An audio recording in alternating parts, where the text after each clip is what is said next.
Bonjour à toutes et à tous et bienvenue sur la chaîne Tekendo.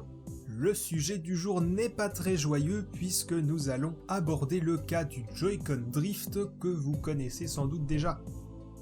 Alors pourquoi on en reparle maintenant? Eh bien parce que l'association de consommateurs UFC Que Choisir, qui avait déjà par le passé déposé plainte contre Nintendo France concernant ce problème avec les Joy-Con, s'est associée au Bureau européen des unions de consommateurs. C'est une actualité publiée le 27 janvier sur le site de l'UFC qui nous en informe.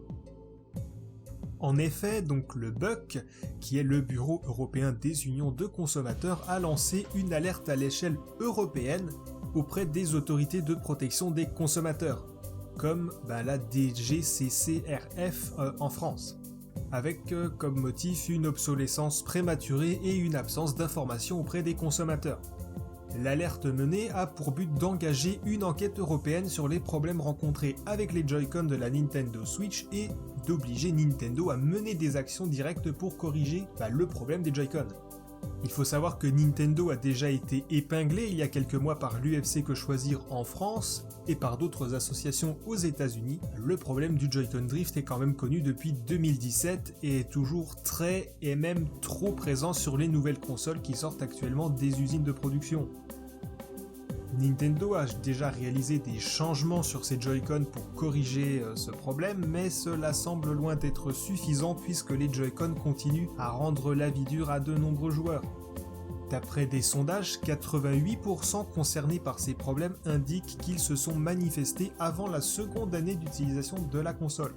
Au cours de l'année 2020, Nintendo a annoncé pouvoir réaliser des réparations ou des changements de Joy-Con pour les personnes touchées par ces problèmes, même en dehors de la période de garantie des Joy-Con, ce qui est déjà un bon premier pas. Cependant, cette pratique n'est pas encore appliquée de la même manière partout ou pas appliquée du tout dans certaines régions. Ajoutons également que la procédure de réparation via le service après-vente de Nintendo n'est pas la plus aisée.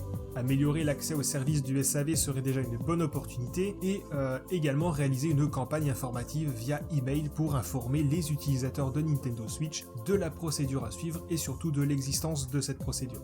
Je n'ai personnellement pas rencontré ce problème de Joy-Con Drift, ou en tout cas pas avec le joystick, mais avec l'un des boutons fléchés du Joy-Con gauche. Il arrivait parfois qu'il reste actif ou qu'il s'active de lui-même, ouvrant donc des menus ou réalisant des actions dans certains jeux. J'ai pu régler ce problème en envoyant un peu d'air comprimé autour du bouton, mais ça ne devrait donc pas être à moi de régler ce problème. D'après les études réalisées, le problème proviendrait soit d'une usure du circuit imprimé du Joy-Con et qui enclencherait des activations partielles, soit d'un problème d'étanchéité de l'objet qui permettrait à de la poussière ou autres petits débris comme des miettes typiquement de se déposer à l'intérieur du Joy-Con et provoquer ces soucis. Dans les deux cas, Nintendo doit agir pour remédier à ces problèmes qui durent depuis bien trop longtemps. On en a terminé avec le sujet du jour, n'hésitez pas à me dire dans les commentaires si vous avez été touché par ces problèmes de Joy-Con Drift, si vous avez fait appel au service après-vente de Nintendo ou si vous avez corrigé le problème vous-même, avec de l'air comprimé comme moi ou d'une autre manière. Moi je vous donne rendez-vous ce même jour au moment où cette vidéo est publiée pour une sélection des jeux majeurs ou attendus à venir sur Nintendo Switch en février 2021. Salut!